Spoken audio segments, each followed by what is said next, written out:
Episode 11, Soucouyant, a Caribbean supernatural tale. The Revelation. In the previous episode, we learned that Mr. Lee fully intended to have his way with Gemma. Have his way was the term he used for sexual exploitation of the female employees. Here, we see him forcing himself on Gemma. He learns that he was lured into a spider's web and was properly trapped. He was convinced that she would kill him. "Here, let me help you," he said with false innocence. As he became more excited, she could feel his hardness pressing against her. She stopped reaching for the bolts of cloth and placed both palms on the bolts stacked in front of her. She didn't move. He kept pressing against her and interpreted his stillness as consent. She asked, "What are you doing, Mr. Lee?" innocently. "You know I like you." He began thrusting against her. "You like that?" No, Mr. Lee, this is not right." The innocence in her voice was transparent, if he was not already overcome by his excitement. "Don't worry about right and wrong. You won't get ahead in life worrying about that." His thrusting was more pronounced, and his voice was guttural. "That's how you'll get a raise after this." He cupped both her breasts. "Oh, God," he moaned. "You'll like it. I'll teach you good. You told Margarita that you'll be a good girl." He began kissing the side of her neck and put his hand under her dress, pulling at her panties. Mr. Lee, your wife loves you and your children respect you. Please stop," she said, but he could not see the smile as she lured him on. "How do you know about my family?" he said hoarsely. "The other girls told me about them, Mr. Lee. They said you have a nice wife and 2 nice children," she replied. "Well, they're none of your business. Keep them out of this. You know I wanted you from the first week you started working here." He spun her around and pressed her against the stacks of cloth. She felt the stack pressed against her buttocks. He grabbed bolts of cloth on each side of her. She couldn't escape to the right or to the left. With his body pressed firmly against her, he clamped his mouth on hers. Much to his surprise, she didn't resist. She reached up and held his head in her small hands and returned his kiss. As the kiss lasted longer than he expected, he tried to pull away. As he stopped pressing against her, she used one hand to scoot up and sit on the bolts of cloth, while still holding his head with her other hand. She pulled him to her again and locked him between her thighs. With both hands again on his head, she kissed his mouth again. He was wide-eyed and confused. He didn't close his eyes. He stared into brown eyes looking back at him. She broke off the kiss and launched back on her arms with her palms on the cloth, her ankles wrapped around the small of his back. The face that he was looking into was no longer a shy and bashful girl, but a woman with the same face and deep brown confident eyes. He was confused and terrified. What happening here?" "A lesson is happening here. Who hides her? Number 1 son, student and teacher." "Oh, who are you?" She threw her head back as she laughed. Her laughter rang through the empty store. She replied, "Gemma, I'm Gemma. Don't you want to take me anymore?" As she spoke, she sat up and took his hands. She placed his palms on her breast. He tried to push himself away, but she locked him in firmly, and he could not move back. She was planted solidly on the stacks of cloth. Oh God, you are not Gemma, you're a demon witch." He pushed himself away with all his strength. She unlaced her ankles and pushed him from his shoulders. She pushed him just hard enough that he would fall. She didn't want to injure him. He stumbled backwards and fell on his back, looking up at her in mounting terror. She hopped lightly to the floor and approached him slowly. He tried to back away, but He hit his elbow quite hard on the fall, and it gave under him. She paused and said, "You hurt my feelings, Dr.Hector. I thought you wanted me." She turned her back to him. "Maybe you prefer me this way," she said as she turned to face him again. She had the same build, but she was Chinese. Her hair was cropped just under her earlobes.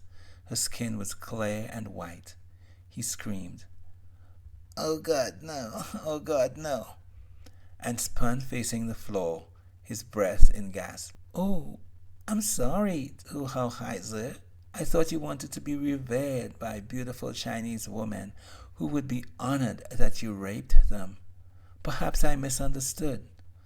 How about blonde hair and blue eyes?" He whimpered, but did not speak, and kept facing the floor. "Look at me," she compelled him. He turned reluctantly and looked at her. She was standing above him. She bent over and brought her face close to his.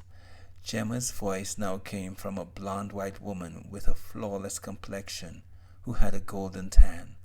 Her blue eyes pierced his very soul. "Oh, would you prefer brown? No? Green? Green eyes are rare. Would you prefer more exotic green?" As she spoke, her eyes changed colors from blue to brown to green, right in front of him. "Oh, oh, oh," he moaned. "Please, not with the 'oh God' again," she said as she stood up. "Nine, nine, bang, bang, wo. Grandma, help me," he prayed. She looked at him, slightly surprised. He scrambled away, crawling backwards with his good arm. "That's a new one," she said. He was struck by a memory from his grandmother who came from China. She told stories about demon witches and how to control them. He uttered the Mandarin phrase he remembered. Gemma turned her back to him and smiled to herself. When she faced him again, she was the Afro-Trinidadian form he was familiar with. He felt emboldened. 我知道你的名字，一模你无，我命令你不掌握。你是一座雕像。I know your name, demon witch. I command you to obey me. You are a statue. He intoned. Apparently, he believed the words from a fable held supernatural powers. This is a reaction she observed before.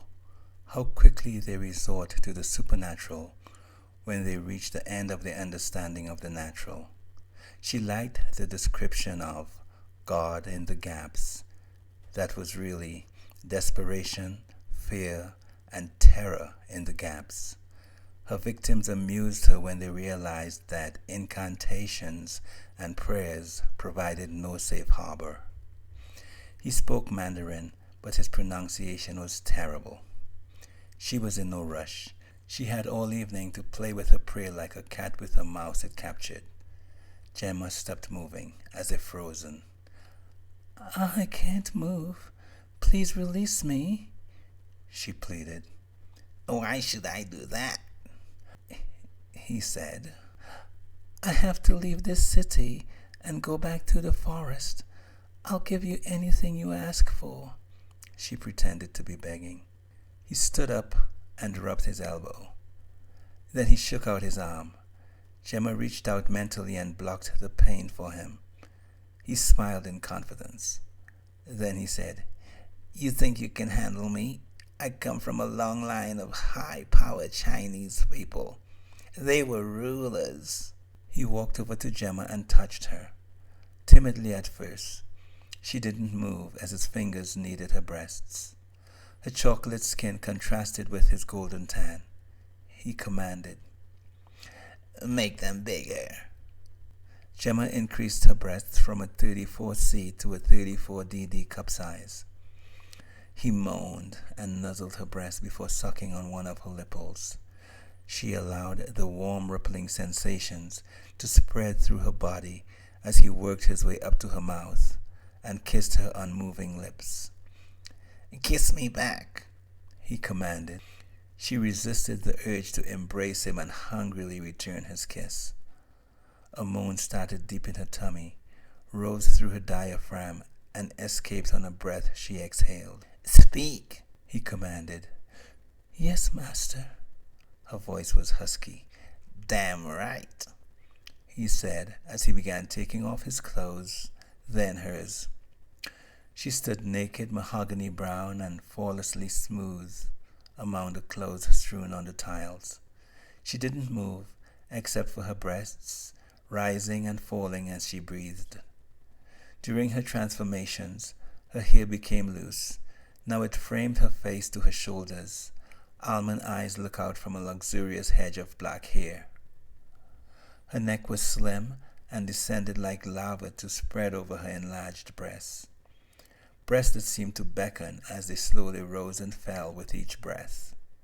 The stillness of her body floated to her narrow hips and tumbled to the soft wool triangle between her thighs, then down her slim sturdy thighs to her fine ankles. He smelled the loamy earth after a morning rain. His desire strained against his need. He had never before been so hard. He didn't need to check, because he felt himself quiver with each heartbeat. His knees were weak. He stumbled back and grabbed the chair lest he fall over. He sat on the chair. His throat was dry. He couldn't speak. Instead, he motioned her over and pointed for her to straddle him. She walked over, and, as she was about to sit on him, he said, "Turn Chinese." The Afro-Trinidadian Gemma touched his tip, and the Chinese Gemma enveloped him from tip to base. For a few moments they did not move, suspended in amber of sensation. When he could move again, he gathered enough saliva to swallow and said, "First, I want what I was going to take. You, like this.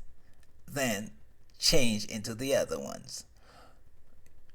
"But master, you are married, and you have a loving wife and children to think about," she pointed out as she moved slowly on him. "Stoops." He pulled air through his clenched teeth and said, "They don't even understand me, much less love me. She just wants the money I bring in." Gemma almost winced at this depiction of his wife, but she had heard such men use the same excuse many times through her long existence. "What about your children?" she asked. "They take after their mother." Her pale skin contrasting against his brown tan. He closed his eyes and threw his head back. As their desire rose, they moved faster and faster. He was moaning louder and moving faster. Then he shouted to God again, but this time not for salvation. As he shouted to God, she clamped her mouth on his neck, and he felt warmth course through his body. A few moments later, fluid rushed out of his body, one in spasms and the other in a steady flow.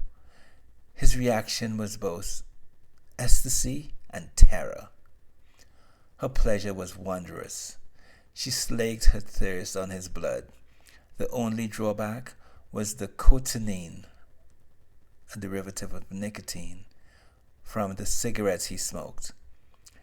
As she adjusted her body to absorb the nourishment that pulsed into her with each spasmodic thrust of his hips, terror and ecstasy did a whirling Sufi tenero dance to life and death around a fire. Part of his mind relished the idea that he could die before he experienced petite mort. He did not die. He was weak, but he did not die. Ecstasy swooned by the fire as terror whirled the whirling dervish to Nora dance alone. He tried to lift his arms to push her away, but he realized that she had his arms clamped at his side. His eyes bulged as he realized she was draining his life's blood. In the next episode, we learn that Soucouyant did not kill him. Instead, she put an enchantment on him that made him perhaps wish for relief in a quick death.